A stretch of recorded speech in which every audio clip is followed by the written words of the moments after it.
Hello, I'm Marc Pritchard with the Center for Homeland Defense and Security, and today I'm being joined by Heather Issvoran, the Director for Strategic Communications. And we're going to talk today about the Masters Program. And first off, Heather, I think for a lot of folks, they may not know exactly what we teach, how we teach, what we do. So how would you describe our Masters Program? Well, actually, our master's program is geared for the adult learner. So that person who's mid to senior in their agency. We have an 18-month master's program, and it's broken into 6 in-residence periods where you're taking 2 classes at a time, 2 weeks at a time. So you're off the job a total of 12 weeks during that time. Now, I think for a lot of people, they'd go, okay, what's mid to senior level? Does it vary? Are there certain organizations where hey, I've been here for 3 years? Is it other organizations that's 10 years? It's a great question. So it really is up to the person, the applicant, to make the case for the criticality of their position to Homeland Security. We don't have a required grade level, but as long as the applicant can represent the agency in that seat, in the classroom, and the boss says, hey, this person is a current or emerging leader in our agency, that's the person we'll be looking at.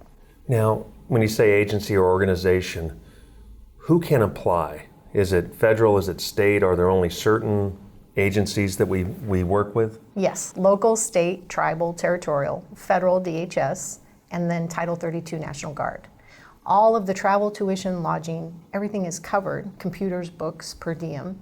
But for other federal agencies, they would just pay the tuition of $42,000 plus travel and lodging. Okay. Now, if I'm an applicant and I work, let's say I work at DHS or I work for the FBI, are there certain agencies that either have agreements that I must remain with the agency, or do they have internal application processes that I need to know about? Yes, so there are internal processes for local, state, federal, DHS, Title 32, National Guard. And then we have agreements with bigger agencies like California Highway Patrol, NYPD, FDNY, LA Sheriff's Department. So the bigger departments have to have internal processes. So the POCs for those are on our website. When you open an application at CHDS.us, you'll see that POC for your internal DHS component or for the agency. Now, one thing you said, application. At the end of the day, I think all of us, if we were thinking about applying, it's how long is it? How extensive is it? Do I need letters of recommendation? Can you talk to me about the application process itself? Yes, well, first and foremost, the caveat is it is meant to be hard. So I'm always amazed when I'm out and about and recruiting and saying, this, and alumni as well, tell their colleagues, it's a hard program. We have a difficult application on purpose. We want people to know what they're getting into. So the application consists of your resume, transcripts, all of the essays, there are 5 of them, and then letters of recommendation, the most important of which comes from the boss, saying he or she is a current or emerging leader in this organization, and this is why I want them to get this education. If I had my uncle was somebody big, that's not as important as having someone local who knows me, who can maybe describe what I'm doing or how this is going to apply to my organization.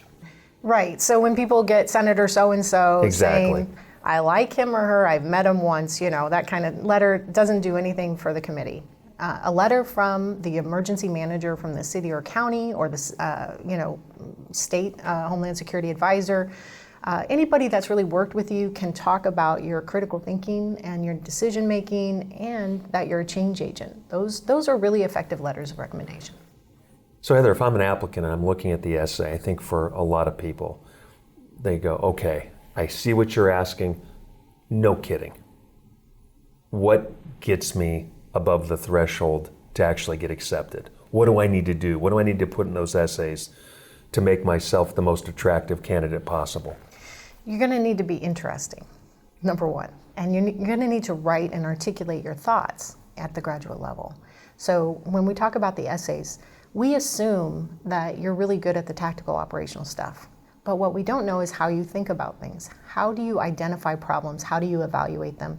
How do you assimilate or assemble all this information and provide a change for government?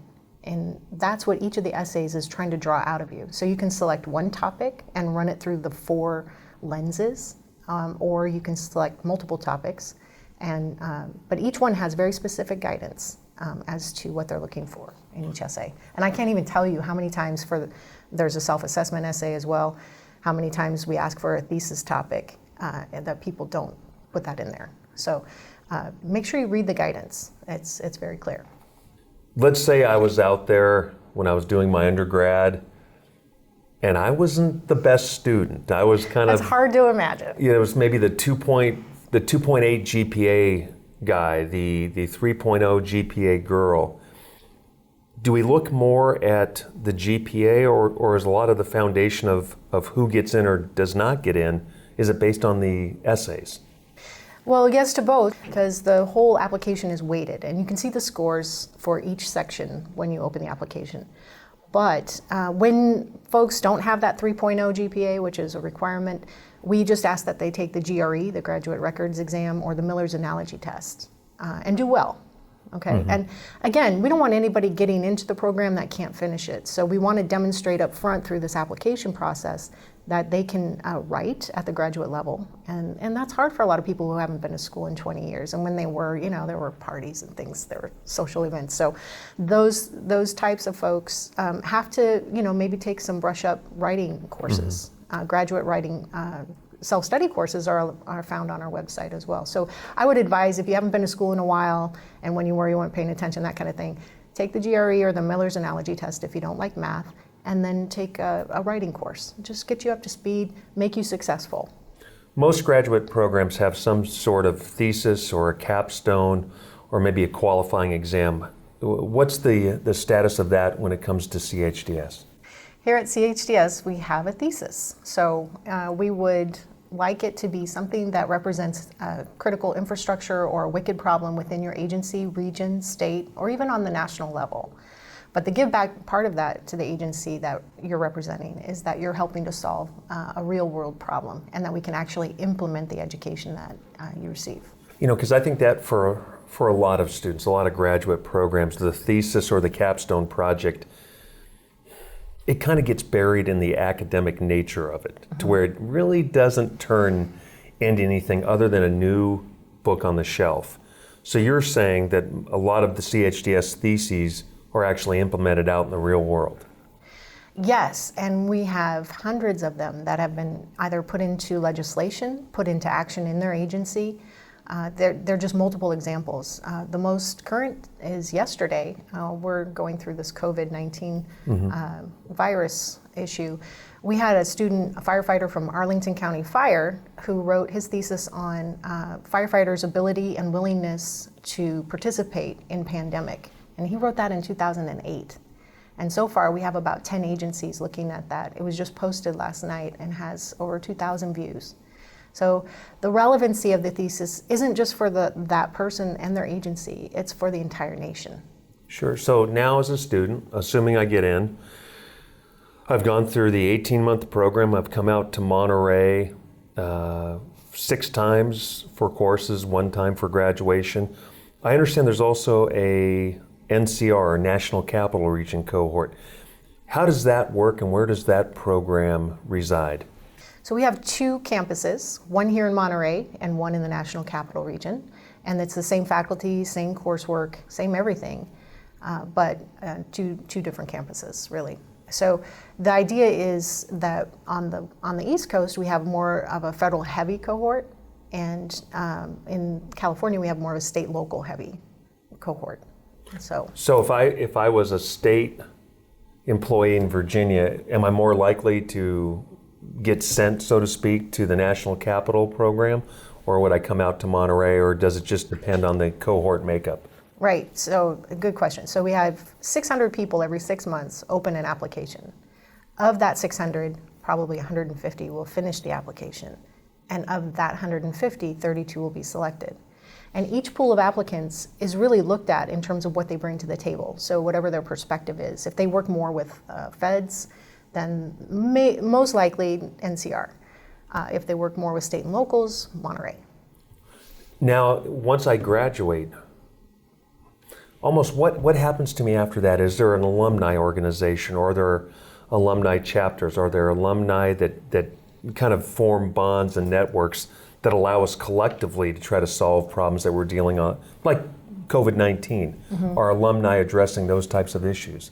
This is the exciting part of what we do here at the center. It's not just a thesis like you referenced earlier on a shelf that you might pull down to look at once in a while. It really is an active education, and one that we engage our alumni even well after they've graduated, some back from 2004, 2003 when we started the master's program.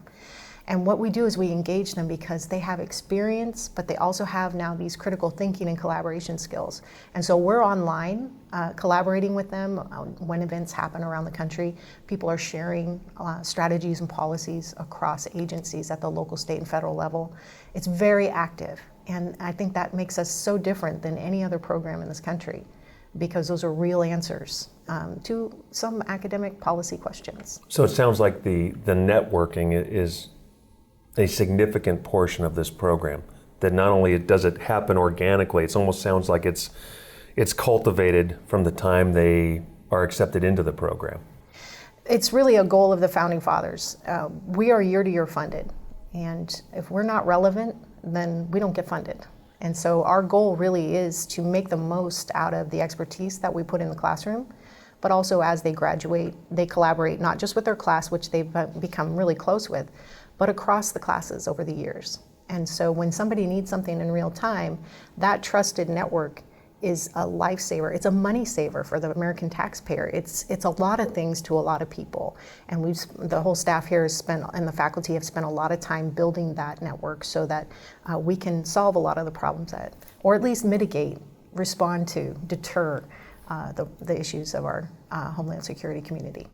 What would you say to, if you had one last closing remark to any potential applicant out there, what would you tell them about the program that they really do need to take into consideration or take to heart about what the program delivers?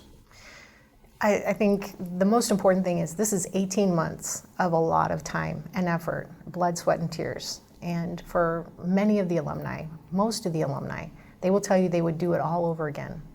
Having said that, a lot of our applicants have young families, they're on boards, they're very important to their agency. It's hard for them to go. There will never be a good time for that.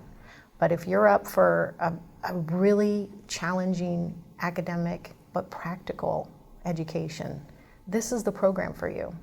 And we do absolutely everything we can. We have an operations staff that will do all the travel and lodging.